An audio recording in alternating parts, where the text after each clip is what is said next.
All right, so we're talking about functions here, some more about them and some properties of them. And the first thing we're going to talk about is increasing and decreasing functions. So the best way to think about this is just to imagine that you are walking along the graph, and we're going to walk from left to right, just like when we read stuff. And if you're walking along the function and you're walking uphill, if you're walking uphill, then your function is increasing. And so just imagine you're standing here, you're starting on the left side of the graph, and you're going to walk towards the right, from left to right. And as you walk along, you're going to go uphill, downhill, things like that. If you're actually walking uphill like that, then you are on an increasing function, or an increasing part of the function there. If you are walking from left to right and you are downhill, then you are on a decreasing part of the function, and you would be there. If you are on, again here, you'd be going, uphill. If you're on a part where you're just walking flat or on level ground like that, that wasn't a good stick figure. If you're walking and it's level ground or flat ground, then you're on a constant part of the function there. And so you can see that in those pictures where we're going through different intervals, and it's going from, you're going up, down, and up and everything like that as you walk from left to the right like that. So if we look here, we can actually pick out intervals. The intervals on which the function is increasing, we can see that this graph right here goes all the way down. We got that arrow on it. It's going all the way off from infinity. So no matter how far to the left you start, you're going to be walking uphill there. So for increasing, we're increasing from negative infinity all the way up till we reach this point right here. All right. And we're just telling our x values here, kind of like our locations. Like if I told you a latitude and longitude value, and you'd know where you were, and then you could tell me if you started walking around there, if you'd be walking on a hill or not. So we're looking at just the x values here. So we start all the way back at negative infinity. We'd be walking uphill this whole way, all the way till we reach this point right here, which is at -3. I kind of covered it over there, but all the way to right here, we reach -3. And so all the way up to -3, but not inclusive of -3. Because at -3, we're not walking uphill or downhill there. So we don't include that one. So just a parentheses. And then the other place we walk uphill is right here, all the way till we reach there. And so that's going to be from x equals 1 out to x equals 4. We'd be walking uphill. So the x values kind of tell you your location. The y values essentially tell you your altitude. Are you above sea level, below sea level? How high are you? Things like that. And so we're just interested in the locations here, and that's going to be through our x values. The next one is the intervals on which we are decreasing. And if we look at this, we can see that during this part right there, we are walking downhill. And so therefore the interval for that is going to be from -3 all the way up till we reach here, which is at +1 on the x value. So again, we're taking the x values right there, not the y values. We're going from -3 to +1 where we're walking downhill. And then the last one says an interval on which it is constant. Well, that's going to be right here where you're walking on that flat level ground. And that's going to be starting at 4 and going on off to infinity. So this one will be from 4 out to infinity, just like that. Okay, so let me pause and ask if there are any questions. All right, so now what we can do is move on here to the next page where we can talk not just about going up and down, but we're basically going to talk about peaks and valleys, the tops of hills and like the bottoms of ravines or canyons or things like that, or ditches. So when you reach a peak, all right, you have reached a relative maximum. What that essentially means, and I can show you here on this one, we're looking right here. If you're standing there on a peak, then if you try to walk in either direction, you're going to be going downhill. you're at the highest point in that local little area. It doesn't mean that you're on the highest point of the graph, because obviously I could be over here and be higher, but in this little local area, you're at the highest place. You're at the top of a hill. And so then that means that you're at a relative maximum right there. Okay, either direction you try to walk, you will go downhill. When you reach a valley or a ditch or something like that, like this point right here, you're at a relative minimum. If I try to walk in either direction, I will be going uphill from there. I'm at the lowest point in that little area that I happen to be in. Again, it's not necessarily the lowest point in the entire graph, because obviously on this side, this keeps going down way, way below that point. But in that general little area, it's the lowest there. All right. And so when you look at this, the x-coordinate is the number at which the function has the extreme value. That's the location, kind of like latitude and longitude, but say I was only giving you one of them. And then the y-coordinate is the actual value of it. That just tells you, again, how high or low you are. So again, I think of this one like location, like latitude or longitude. And then this one is like height. All right, height, you know, feet above or below sea level. Right? It's like, oh, you're on the top of a mountain, you're at a local maximum or a relative maximum, and you're 3,000 feet above sea level or something like that. Okay? And that's what we're talking about there. The x's tell us kind of the location on the graph where we're going to look for it, and then you go up or down from there to look at the actual value or the actual height of the function there. All right, so let's take a look here at this graph. It says the number, if any, at which the function has a relative maximum. And so what we do is then tell what the maximum is. So we have a relative maximum right here. That's where we were standing. It is occurring at x equals -3, and it has a height here of y equals 1. So we would say we have a max of 1 at x equals -3. So something like that. Or sometimes you can write it a little more simply and just give the coordinate of the point, which is -3, 1. And then that would also tell me its location just a little more concisely. That I would read as, I'd say I have a max of 1 at -3. So something like that. Either one of those should work, but you should be able to recognize both, especially if it's like a multiple choice question. So the numbers at any, we have a relative minimum. Yep, we have one that occurs right there. We're down at the bottom of a little valley. And so we have a min value of -1, and it's at x equals 1. Or we can say it's at 1, -1. All right? Now, you don't want to pick this point right there as a maximum, because if you stand at that point, right, yes, you're higher than the points to the left of you there, but you are not higher to the points to the right. You're not higher than them. So you're not at a relative maximum. It's equal to those points on the side, not greater than them. So that point, not a maximum. All right, and it'd be similar for a minimum as well. All right, so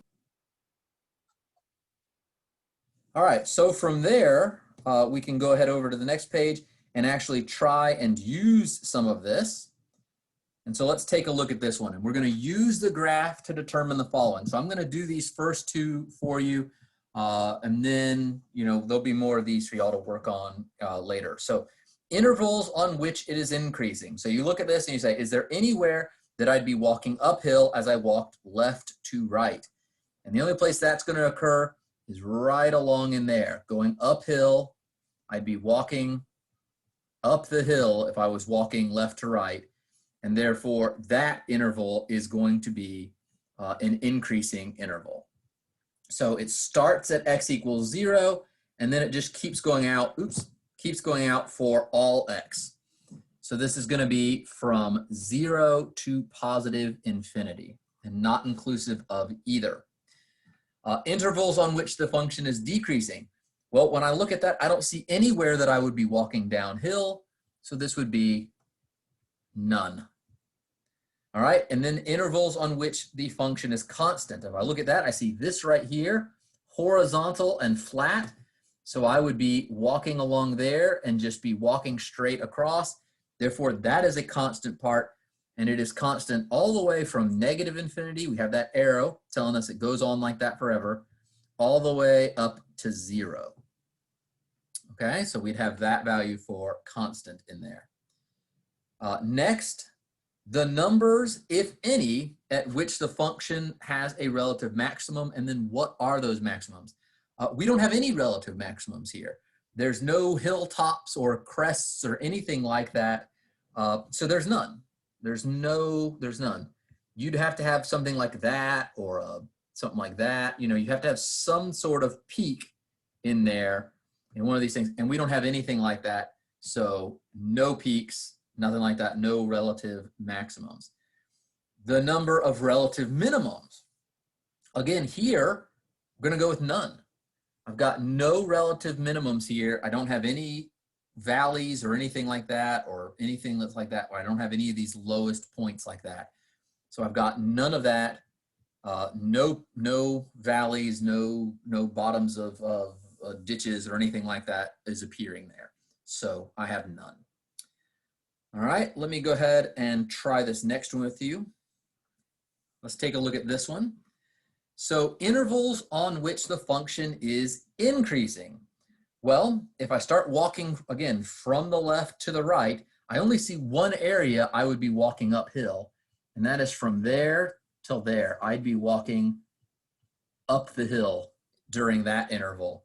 And so I look at this and I see it starts at -2 and it goes all the way to 0.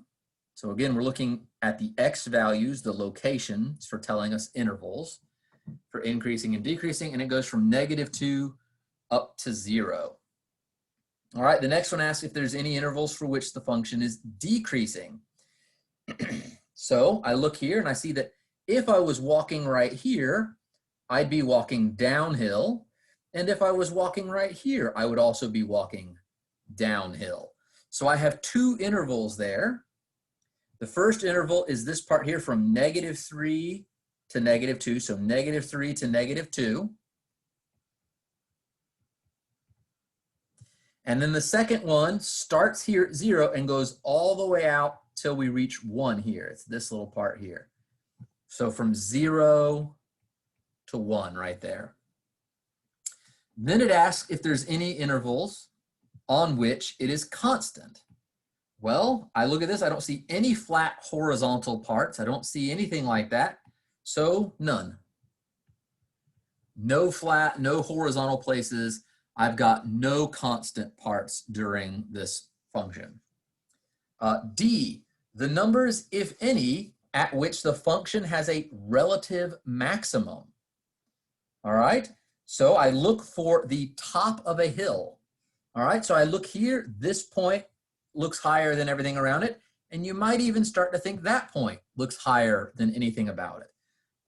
I will agree, this one right here on the right that occurs at 0, 0 is a relative maximum. So it has a max value of 0 at x equals 0. But this other point right here, that's not a maximum value. If we zoom in and look at that, you see that it's an open circle there. And since it's an open circle, that means that the point, that the open circle is on, is the point -3, 0.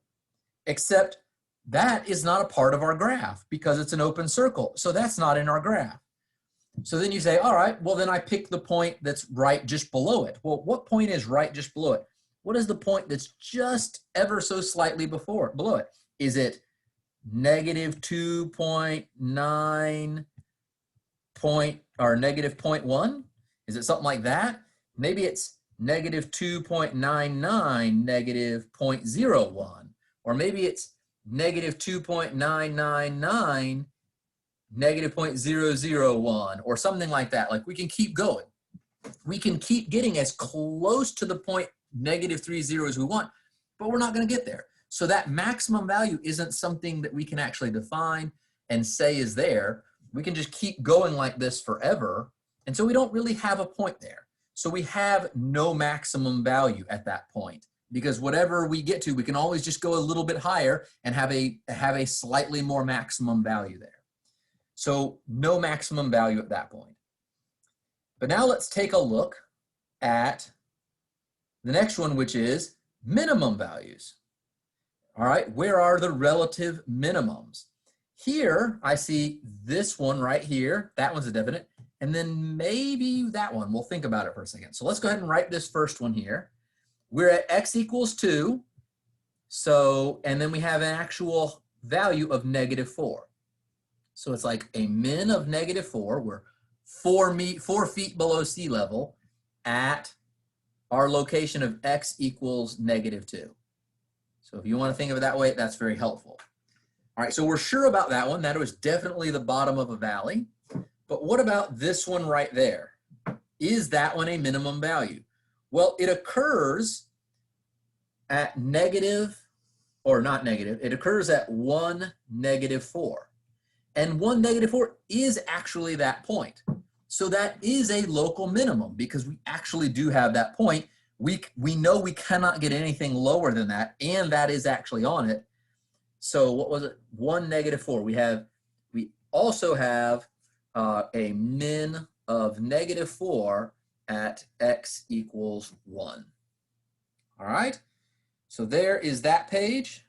What I'm going to have y'all do is, one, ask me any questions, and then also I want you to try working on number 5. All right, so now we need to go ahead and look at symmetry and even and odd functions. So first we're going to look at symmetry with respect to the y-axis. So that's this axis right here.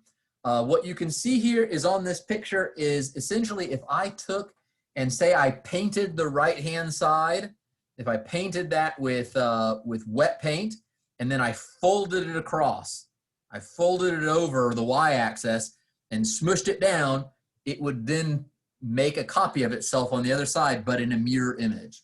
And so that's what you can see there. We essentially have a mirror image. If we folded it across that y-axis and folded it closed like a book, those two lines would lie right perfectly on top of each other. So what we have here is if xy is on the graph, if this point xy is on the graph, any xy, then we're going to have this point, -xy, also be on the graph, -xy.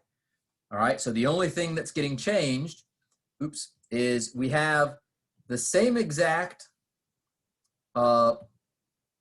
we've got the same exact x value, or the same y value, the same height, but one we're going +x and the other we're going back -x. And so that's all that changes on that one is x becomes -x. And then we have the same y value for it.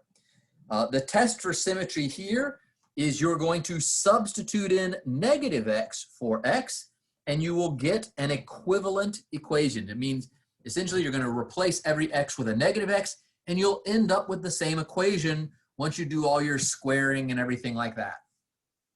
These functions are called even functions if this is true. If f of -x equals f of x. So when we substitute in -x for all the x's, we end up with the same equation we started with. The next one is symmetry with respect to the x-axis. So this is the idea that we can fold it along this x-axis and it'll lie right on top of itself. All right, we can fold it down and it'll line up right perfectly with itself. If we have this being true, if we have the point xy, then we're going to have the point x negative y. We're going to have the same x for both of them, but then one we're going to go up y and the other one we're going to go down y. So if xy is a point, then x negative y is a point on the graph as well. The test for this symmetry is by substituting in negative y for y, and you'll get an equivalent equation. When you do all your squaring and all that kind of stuff, you'll end up with having the same equation that you started with, if you have this symmetry. Equations having symmetry with respect to the x-axis, these are not an even or odd function. First off, you notice we're saying equations because the major thing here is they're not equations, they're not functions. Fails the vertical line test. By definition it does, because for each x value we put in, we're getting both a positive y value and a negative y value. So these are not functions. So why? They're not functions. All right, so they can't be an even or odd function because they're not even functions. And also because it doesn't end up giving you back, it fails the other tests for even. Okay, let's take a look down here. Symmetry with respect to the origin. All right, that's our next kind of symmetry here. And the origin, symmetry right there with respect to that. It's like rotating or flipping it around the origin there. If x, y is on the graph, then the point negative x, negative y is on the graph. So if we had the point 3, 2 was on our graph, then we would know that also the point negative 3, negative 2 is on the graph. Or if we had the point negative 5, 4 is on the graph, then we know the point 5, negative 4 is also on the graph. So something like that. That's what we have here. To test for this, we are going to substitute in negative x for x and negative y for y, and it will result in an equivalent equation. So once you do all the squaring and everything like that, you're going to end up having the same equation that you started with after you make that substitution. These functions are called odd functions if we essentially have this. F of negative x is going to equal negative f of x. So we're putting in negative x, and remember f of x is just y, and so we have negative y essentially. It's like saying it equals negative y when we substitute those things in. So you'll have that be true if it's an odd function. So let's go ahead over here to the next page and let's do a couple of examples here. So I'll do the first two here for you. So if we look at this one, we can actually test all three types. The first thing we can do is we can plug in, we can sub in negative x. So that's going to be checking to see if we have this even symmetry up here. We plug in negative x. We do that, we have negative x equals y squared minus 1. I can't really do anything else with that. It does not match the original equation, and therefore that does not have the even symmetry about the y-axis. Next, we can try substituting in negative y. If we do that, we end up with x equals negative y squared minus 1. I can actually go through and square that. Negative y times negative y is positive y squared. So this goes right back to being a positive y squared minus 1. And if you look, this is exactly the same as this. It's equivalent. And so therefore, we can say that this one, yes, it does work. And therefore, we have that symmetry, this symmetry right here. And that's the symmetry about the x-axis. So we have the x-axis symmetry. All right, let's go ahead and check the last one. We can sub in negative x and negative y. We do that, we have negative x equals negative y squared minus 1. The negative x stays negative x, but negative y squared becomes y squared minus 1. This is not the same as our original equation. Therefore, we do not have that symmetry about the origin. It is not an odd function. Okay, let's look at one more right here. We can do our first one. Let's sub in negative x to check for symmetry about the y-axis to see if it's an even function. And we plug that in, we get negative x squared plus y squared equals 25. Negative x squared is x squared. So this is x squared plus y squared equals 25. That is the original function, and therefore we do have that symmetry about the y-axis. So we have our y-axis symmetry. It is even. All right, but we have that symmetry. So let's take a look at the next one. Let's substitute in negative y. When we do that, we get x squared plus negative y squared equals 25. X squared stays x squared. Negative y squared becomes y squared because negative y times negative y is y squared. And then this equals 25. That is also our original equation. Therefore, we also have symmetry about the x-axis. All right, and then we can try the very last one. We can sub in negative x and negative y, and we end up with negative x squared plus negative y squared equals 25. And I know I'm kind of getting this crunched in there a little bit, but negative x times negative x is x squared. Negative y times negative y is y squared, and that equals 25. So we also have the symmetry about the origin. We have all three symmetries here. And if we take a look at this, if we were to actually graph this, the graph of this is the graph of a circle. Okay? It's a circle. And the circle has all of those types of symmetry, right? For every point we have here, x, y, right? Oops. For every xy point we have the same point over here, which is just negative xy. We also have the point down here that is x negative y. And then we also have this point over here, which is negative x negative y. And so that's all three of the points that would have to be there for all three symmetries. This has every symmetry. We can fold it across the y-axis, we can fold it across the x-axis, we can spin it around the origin, and we have all of those types of symmetries there because it's a circle. So just having one symmetry doesn't mean you can't have any of the others. You need to be sure to check them. All right, so go ahead and try doing number 9, and I'm going to pause this and see if there's any questions. All right, for this last part, we're just doing piecewise functions. We can talk a little bit more about it next time. But essentially what we're saying is we're dividing this up into sections. We're going to follow the graph x minus 4 whenever we're in the area that x is less than 0. So that's going to be over here in this part right there. We're doing the x minus 4 graph. If we are in the area of x is greater than or equal to 0, we're following the function 2x plus 1.